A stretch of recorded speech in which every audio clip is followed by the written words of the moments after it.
बच्चन बाबूजी महाराज, चौथा भाग। बच्चन 63वां। आगरा, 15 दिसंबर 1940। मालिक ने उद्धार का बंदोबस्त किया है और मालिक ही करेगा, तब होगा। मगर जीव को सच्ची चाह पैदा होनी चाहिए।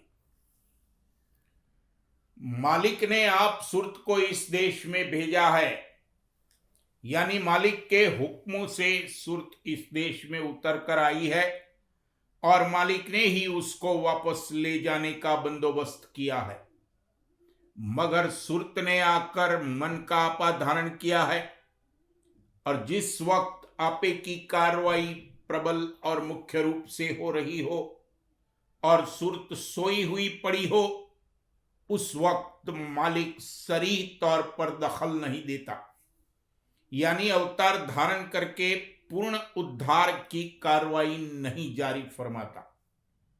वैसे नीचे के देशों के धनी और मालिक वक्त वक्त पर अवतार लेकर अपनी मातहत रचना का अपने अपने दर्जे का उद्धार करते रहे हैं, मगर पूर्ण उद्धार के लिए अर्थात जहां से सुरत आदि में आई है फिर वहीं पहुंचे संत अवतार इसी समय में हुआ, जबकि सुरत तन और मन से न्यारी और अलहदा होने लगी और किसी कदर बरामद हुई। सुरत लौटकर सत्य देश, दयाल देश और निर्मल चैतन्य देश में जा सकती है, मगर काल और माया नहीं लौट सकते। वजह इसकी यह है कि काल और माया की कुल शक्ति और चैतन्यता रचना करने में खर्च हो गई, उनमें कोई गुप्त चैतन्यता बाकी नहीं रही है जो जगाई जा सके। अगर उनकी कुल ताकत ज़हूर में न आती तो वो रचना नहीं कर सकते थे। बरक्स इसके उन सुरतों में जो उतर कर आई, ऊपर के सब घाटों की चैतन्यता गुप्त और सोई हुई हालत में मौजूद है, जो जगाई और खोली जा सकती है और तब वो अपने निज धाम में जहां से के आदि में आई थी लौट कर जा सकती हैं। उनमें इस कदर चैतन्यता नहीं थी कि वो ऊंचे घाट पर समूह बनाकर होश और चेत में आ सकती, इसीलिए उनको नीचे उस घाट पर उतरना पड़ा जहां वो होश और चेत में आ सकें। रचना के पूर्व की अवस्था का वर्णन करते हुए कहा गया है कि कुल मालिक अनामी पुरुष चैतन्यता का समूह मुतलक उन मुन सुन विस्माद अवस्था में, यानी अपने में आप समाया हुआ रत और मगन था। वही एक बाहोश और चैतन्य था। बाकी सब छूटा हुआ चैतन्य, जिसको भास कहते हैं और जिसमें रचना हुई है, अचेत और बेहोश पड़ा था, मगर समूह की जानिब खिंच रहा था और होश में आता जा रहा था। उसको होश में आने के लिए सिर्फ इतना ही जरूरी था कि वो खींचे। बस खींचा और होश में आ गया। इस रीत से सत्य देश या निर्मल चैतन्य देश या दयाल देश की रचना हुई है। समूह मुतलक, एतदाल अनादि और अनंत, इटरनल इक्विलिब्रियम है और भास परपेचुअल इक्विलिब्रियम, एतदाल चिरस्थाई या नित्य है। सत्य देश के नीचे की रचना दूसरी रीत से की गई और करने वाला भी दूसरा है, यानी ये रचना काल और माया की हुई है।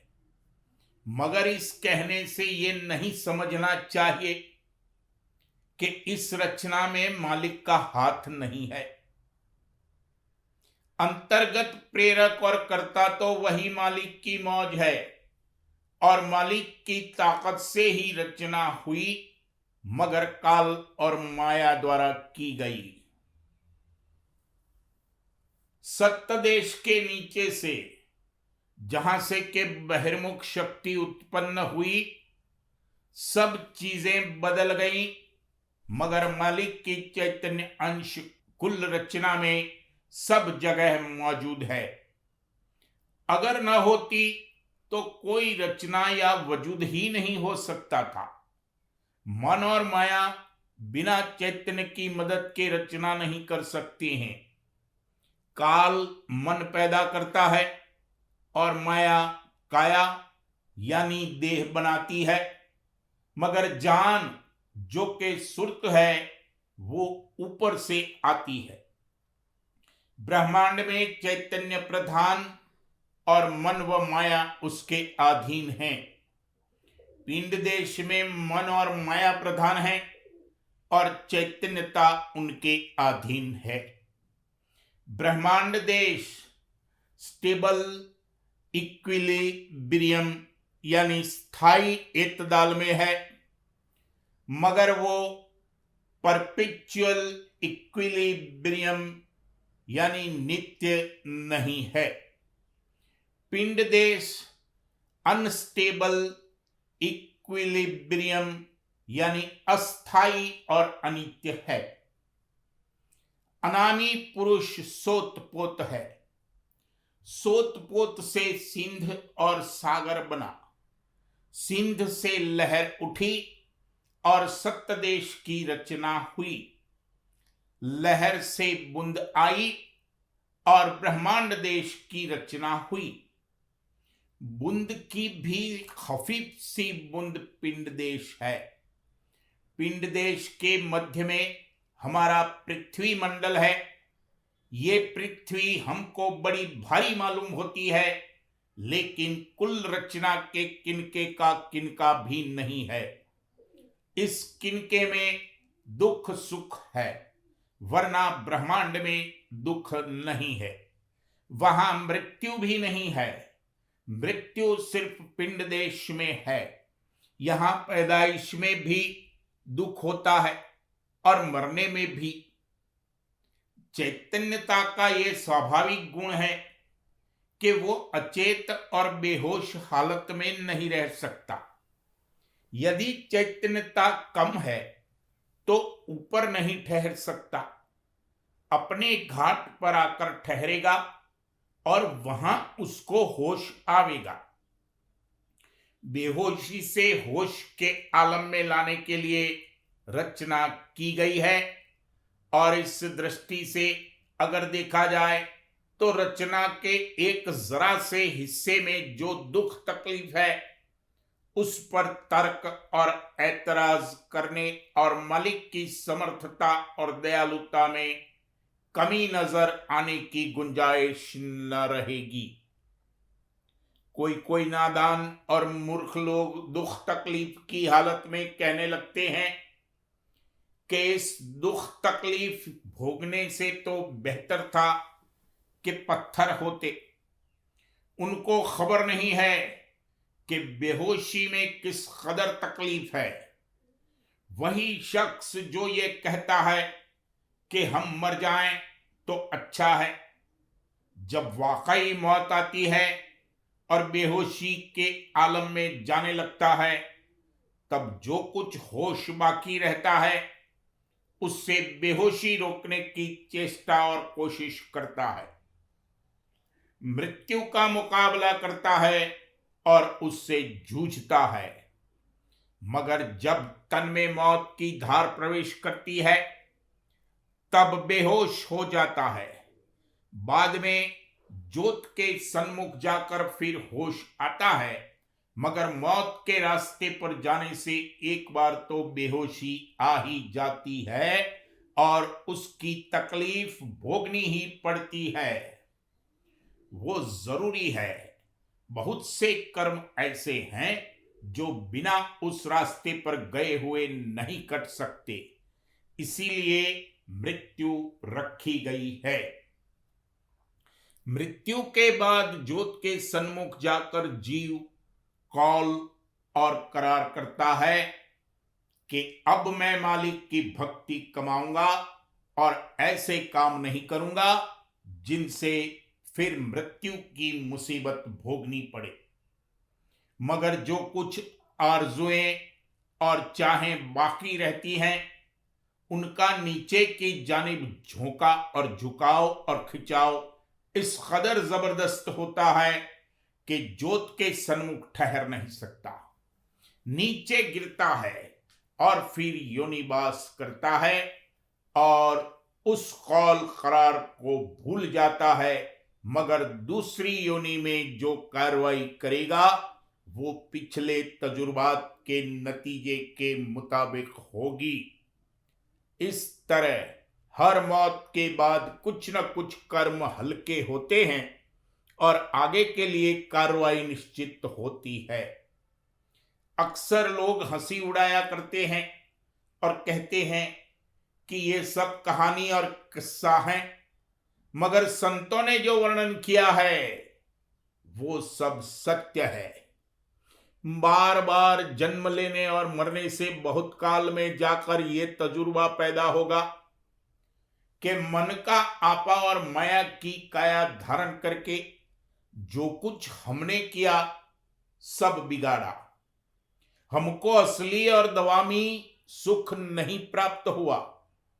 मन और माया के देश की चाहों और आरजुओं में फंसे रहे।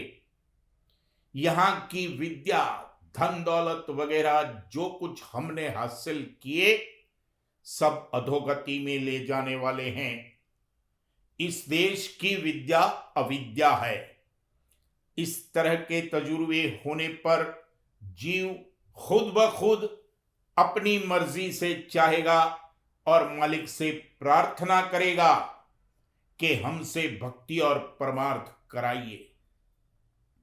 तब मालिक की मदद आएगी और उद्धार की कार्रवाई शुरू होगी। जब ये चाहेगा तब मालिक करेगा, अगर ये न चाहे तो मालिक जबरदस्ती नहीं करेगा। अगर की जाए तो उससे कोई फायदा और नतीजा नहीं निकलेगा। जब तक मन और माया के देश की आरजुएं और चाहें न कट लें, तब तक सुरत की अभिलाषा और प्यास को शांत और संतुष्ट करने की कार्रवाई नहीं की जा सकती। अगर ऐसी हालत आ जावे कि ये कहने लगे कि चाहे हमको तकलीफ भी हो मगर हमसे परमार्थ बने, तो मालिक जबरदस्ती भी कर सकता है। मन और माया की आरजुएं आरजी हैं, इसलिए वो एक न एक दिन जरूर जाती रहेंगी। सुरत की अभिलाषा और प्यास दवामी है, इसलिए वो जरूर नमूद और नश्वनुमा पावेगी। उसका बंदोबस्त ये रखा गया है कि जितनी चैतन्य शक्ति अंतर में सोई हुई पड़ी है वो सब जब तक ज्ञानमय और आनंदमय न हो तब तक ये कभी शांत और संतुष्ट नहीं हो सकता। वैसे किसी की सब चाहें न पूरी हुई हैं और न हो सकती हैं, लेकिन अगर सब चाहें दुनिया की पूरी भी हो जावें तो भी यहां दुनिया में कभी शांत और संतुष्ट नहीं हो सकता। जिस घाट का चैतन्य अंतर में रखा हुआ है वो उसी घाट पर जाग कर शांत और संतुष्ट होगा। आदि में जहां से सूरत आई है फिर वहीं पहुंचेगी, तब संपूर्ण अंग में शांत और संतुष्ट होगी। उससे पेशतर थोड़ी थोड़ी देर के लिए ऐसा मालूम हो सकता है कि शांति आ गई, मगर अंदर के गुप्त चैतन्य की प्रेरणा से हमेशा परिवर्तन और रद्दोबदल की चाह उठा करेगी और उसके लिए कार्रवाई करती रहेगी। एक हालत में या एक घाट के रस को पाकर शांत और संतुष्ट नहीं हो सकती। इसी को नृत्य कहते हैं और वो बराबर घाट घाट पर जागती जाएगी और जहां पहुंचकर सुरत नृत्य दोनों एक हो जाएंगी वहां शांत और संतुष्ट होगी। यही बंदोबस्त उद्धार का मालिक ने किया है।